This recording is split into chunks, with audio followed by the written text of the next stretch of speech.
Doctor గారు, మా uncle వయసు 50 సంవత్సరాలు. తన హార్ట్ బీట్ లో తేడా ఉందని పేస్ మేకర్ అమర్చారు.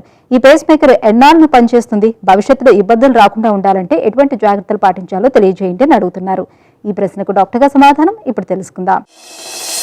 సో ప్రతి పేస్ మేకర్కి కూడా మీకు బ్యాటరీ బేస్ మీద నడుస్తాయి అవి. సో ఆ బ్యాటరీకి ఒక లైఫ్ స్పాన్ ఉంటుంది. సో మీ దానికి ఎంత లైఫ్ స్పాన్ ఉంది అనేది మీ పీరియాడిక్ చెకప్స్ మీరు చేసుకుంటున్నప్పుడు ఇనిషియల్గా first 15 days 1 month and next 3 months, ఆ తర్వాత 6 monthsకి ఒకసారి మీకు పీరియాడిక్గా పేస్ మేకర్ బ్యాటరీ బ్యాకప్ ఎంత ఉందనేది చూస్తారు. సో యూజువల్గా అది 7 to 10 years వరకు పనిచేస్తాయి. బట్ అది అగైన్ యూసేజ్ని బట్టి, అంటే ఆ పేస్ మేకర్ మీకు ఎంత యూజ్ అవుతుంది అనే దాన్ని బట్టి అది 7 years పనిచేయచ్చు, లేదా 10 years పనిచేయచ్చు, కొన్నిసార్లు ఈవెన్ 12 years కూడా పనిచేయచ్చు. సో అండ్ ఆల్సో ఆ బ్యాటరీ పవర్ని బట్టి కూడా. So there are different kinds of batteries available, pulse generators. So దాన్ని బట్టి కూడా అది డిపెండ్ అయి ఉంటుంది. సో బట్ మీరు పీరియాడిక్ చెకప్స్ చేసుకున్నప్పుడు ఆ చెకప్లో దే ఆల్సో మెజర్, అంటే ఆ బ్యాటరీ పవర్ ఇంకా ఎన్ని మంత్స్ వస్తుందని, ఆన్ యావరేజ్ 3 months 6 months అనేది అది మనకు తెలుస్తుంది. దాన్ని బేస్ చేసుకొని ఆ వోల్టేజ్ ఎప్పుడైతే డ్రాప్ అవుతుందో అప్పుడు దాన్ని మళ్ళీ మనం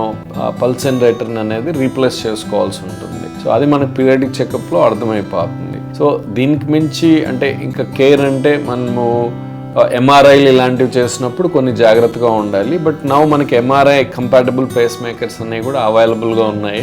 కాకపోతే కాస్ట్ ఎక్కువ ఉంటుంది. మనకి కాస్ట్ బ్యారియర్ కాదన్నప్పుడు ఎంఆర్ఐ కంపాటబుల్ పేస్ మేకర్స్ పెట్టుకున్నట్లయితే ఫ్యూచర్లో ఏదైనా ఎంఆర్ఐస్ అలాంటివి చేయాల్సి వచ్చినప్పుడు కూడా మనకి ఈజీగా ఉంటుంది.